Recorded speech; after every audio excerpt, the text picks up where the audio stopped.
Hello, welcome to another Tonalist landscape oil painting demonstration. This is your painter in residence, M. Francis McCarthy. And I'm not sure what the name of the painting is I'm bringing you today. It's down at my studio, and I am not at my studio. I'm in my home office recording this. But rest assured, it'll be in the title of the video and also the little thumbnail. So I can tell you that I painted this painting back in March. Yeah, I'm laughing because maybe he's not even sure about that. Um, and the main thing I want to share with you about this painting is that first of all, it's a bit of reference I had around forever. Okay, there were a lot of odd fence posts, some little weird buildings, and all kinds of little things in it.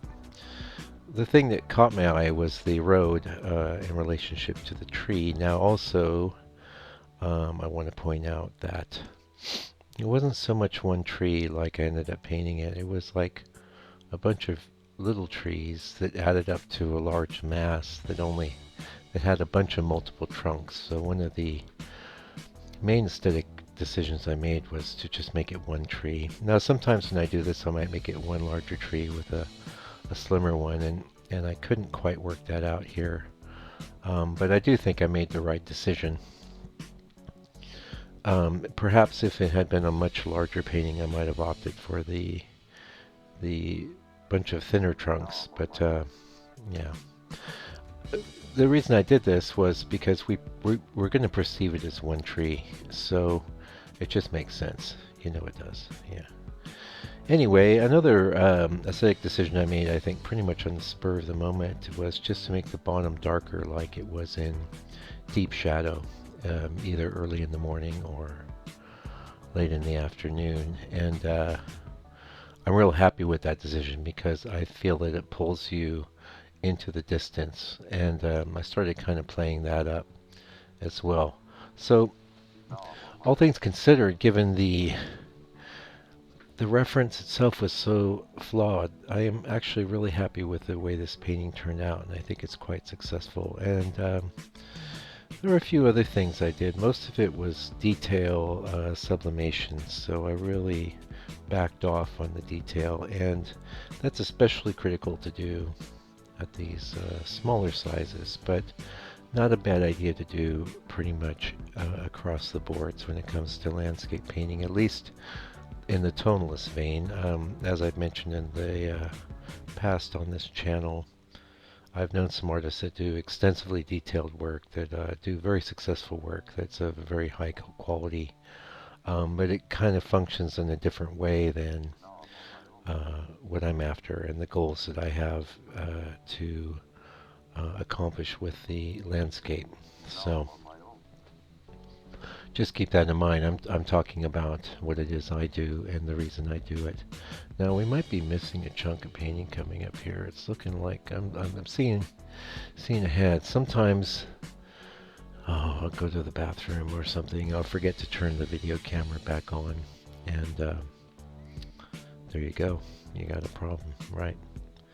So yeah, there's our missing chunk. A bunch of the sky. Sorry about that. But you've got a lot of painting here. You'll get to see quite a bit go down.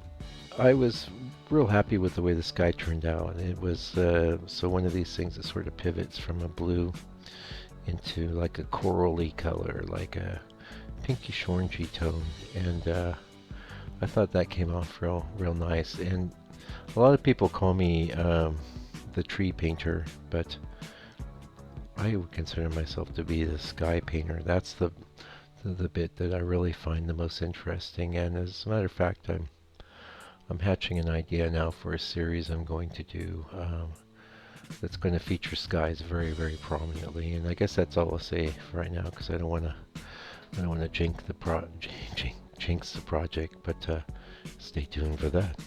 Yeah. Another thing I might say is like one of the reasons I don't know the title of this is like I've been very lax on processing videos. I'm basically just keeping right ahead of schedule. So here's another idea I had, like with this group of mountains in the distance. I was thinking, oh, I want to. No, of course, in my reference photo, there's all kinds of little tricky details back there, and I decided to ignore all of them. And I often do decide to do that. And the reason I do, again, I think it's a function of scale, um, but also in that those details are not something that you're going to care about.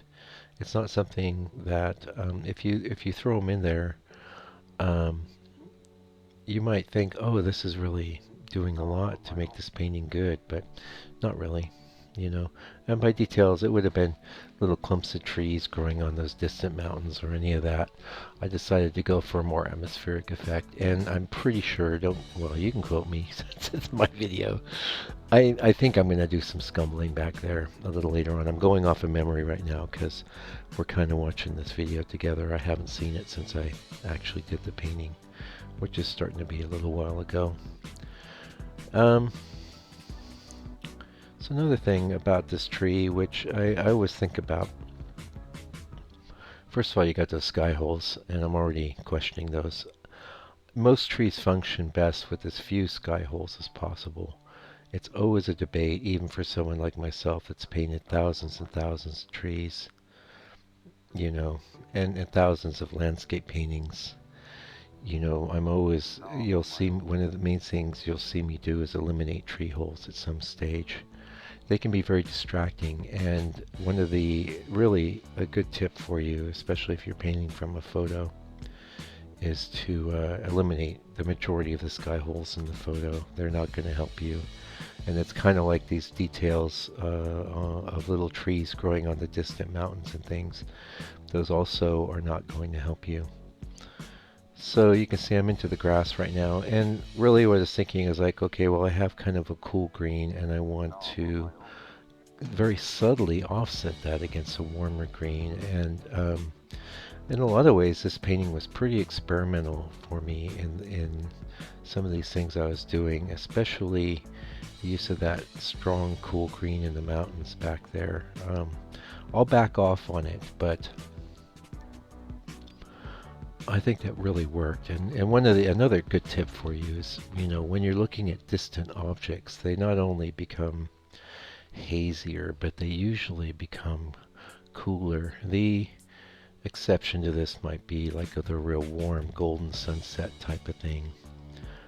But for your landscape that's, greens and blues and things like that, like this one is, generally a good idea to, pardon me, try not to sniff there, but hey.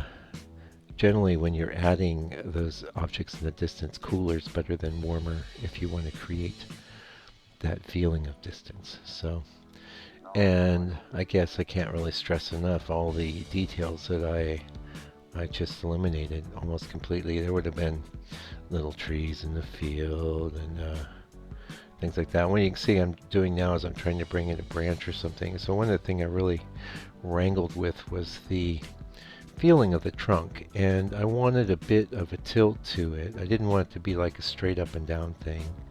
I did not want a lollipop tree, and you got to watch out for that. Like super round trees with super straight trunks, they're going to look like a lollipop.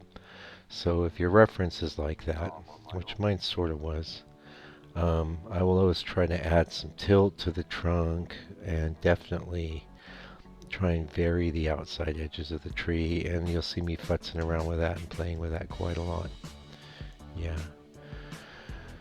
What else to say about this painting? So yes, another thing not really in the reference was the darker foreground, which again I think was super effective in unifying the tree. And this is significant in that this is like the first time that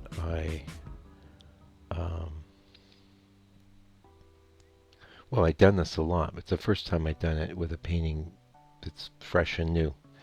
This darkening of the foreground is something that I do extensively when I'm redoing things, and the reason I'll do it is to unify. And in this case, we're creating three distinct planes. We're creating a foreground that's attached to the tree now because they're all the same value.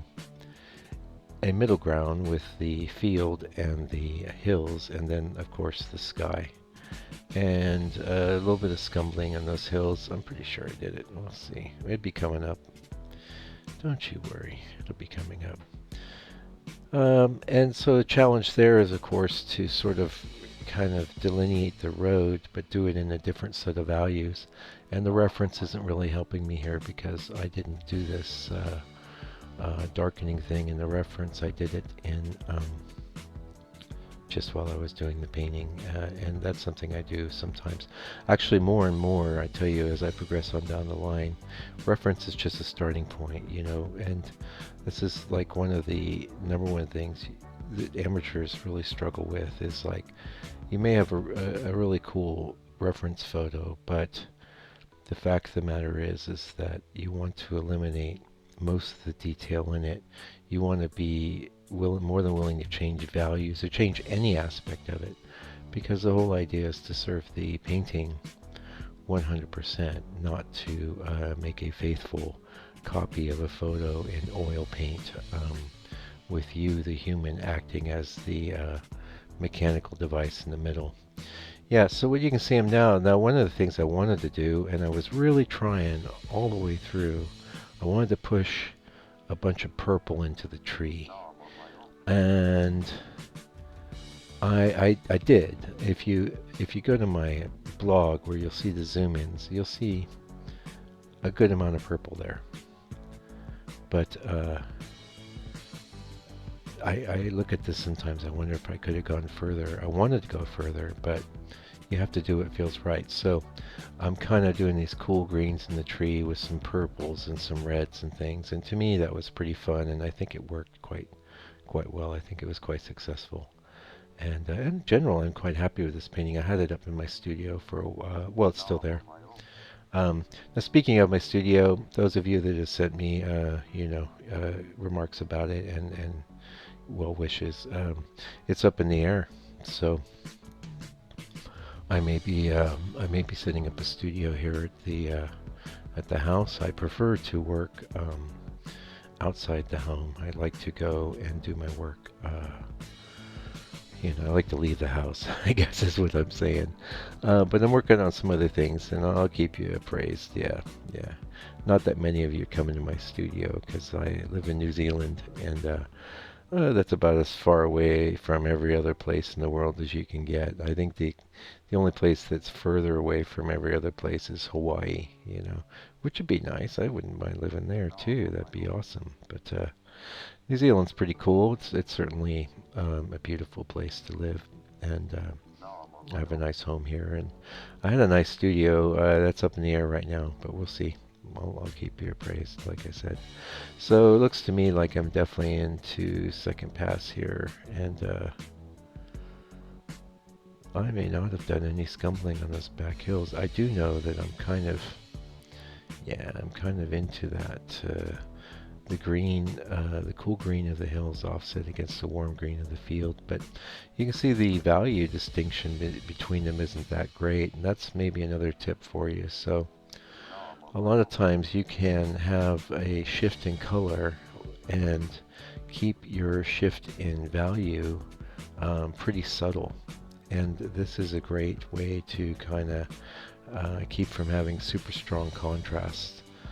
Where you don't want them in your painting. Like, I don't want a super strong contrast there because it's in the distance. I want it to feel distant. Another good tip for you is, the darkest thing in your painting should always be the vertical elements. So it would be the trees themselves.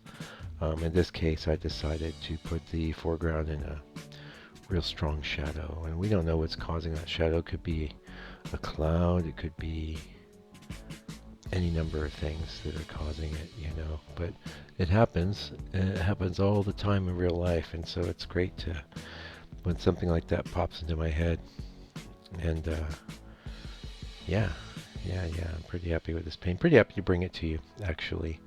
There's a lot of it, you can look at it and go, well, that's a nice painting, but there was a lot of things I tried in this that I hadn't done before, and I'll always remember it for that. And I will put it up in my store. I've got to get the title sorted, but I'm recording this today. I'll probably put this up tomorrow. Today, by the way, is June 27th, 2019, and here we are in the future. Hopefully, you're having a good time in the future. I'm very thankful. And by the way, if you haven't liked this video, normally I hit you guys a lot sooner on that stuff, but please do. Please leave me a comment if you follow this channel. It helps me out. Also, if you've ever thought of buying an M. Francis original, go to my store and do so, because it helps me out a lot. It helps pay for my video equipment, helps me pay for my studio, my paints, and my life in general, and I appreciate the patronage, those of you that have helped me out that way. So anyway, thanks for joining me today. I'll be back real soon with another video, and meanwhile, I would like you to do me a favor and take good care and stay out of trouble.